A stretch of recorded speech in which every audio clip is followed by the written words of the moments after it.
Kim Chiu kinumpara si Paolo Avellino sa nata de coco.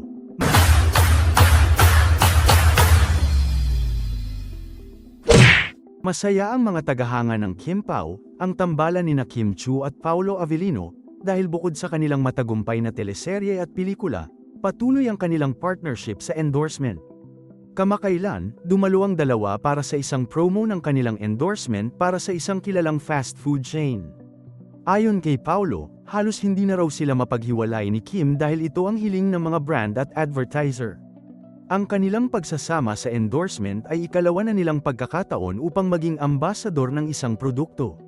At dahil nga summer, ipinakilala ng nasabing food chain ang mga refreshing na pampatanggal init ng katawan, kaya naman natanong sina Kim at Paolo kung paano nila pinapakalma ang isa't isa kapag sila'y nahaharap sa hindi kanais-nais na sitwasyon. Ayon kay Kim, si Paolo ay isang tao na sobrang kalmado at chill kaya't nai-inspire siya dito. Nang tanungin siya tungkol dito, sinabi niyang nakaka-relax at nakakakomportable ang makasama si Paolo dahil sa pagiging cool nito. Sa kabilang banda, sinabi naman ni Paolo na si Kim ay isang bubbly person at palaging masaya. Ayon sa kanya, tuwing nakikita niya ang kasiyahan ni Kim, siya rin ay nahahawa at nagiging masaya, kaya't ito raw ang dahilan ng kanyang mga ngiti. Aminado naman ang dalawa na parehong mahilig sa pagkain, o foodies, sa kanilang mga kaibigan.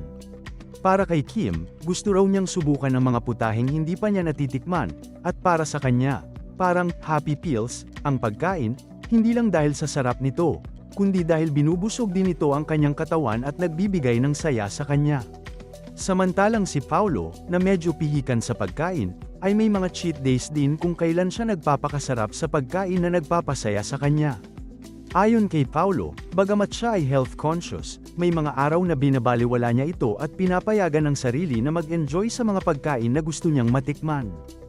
Jelly O, may matapang na sagot sa mga sausaw-erang bashers.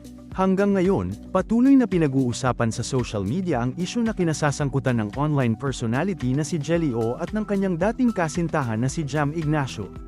Kamakailan lamang, nagbigay ng pahayag si Jelly O sa kanyang Facebook account upang sagutin ang mga puna at intriga ukol sa kanyang hitsura at mga personal na issue. Sa kanyang post, hindi nag-atubiling sagutin ni Jelly ang mga taong nangungutya sa kanyang pisikal na anyo. Partikular na ang tungkol sa kanyang ilong. Sinabi niya sa mga basher na hindi siya nagkaroon ng anumang operasyon o kemikal sa kanyang ilong at ipinagmalaki niyang natural ang itsura nito. Mga kang-uso, sabi ng mga sausaw-era buti daw di lumabas silikon sa ilong ko kahit santukan pa tayo pero sa ilong lang dapat tatamaan. Sorry, natural po yan, walang halong chemical, ang pahayag ni Jelly na mabilis na nag-viral sa social media.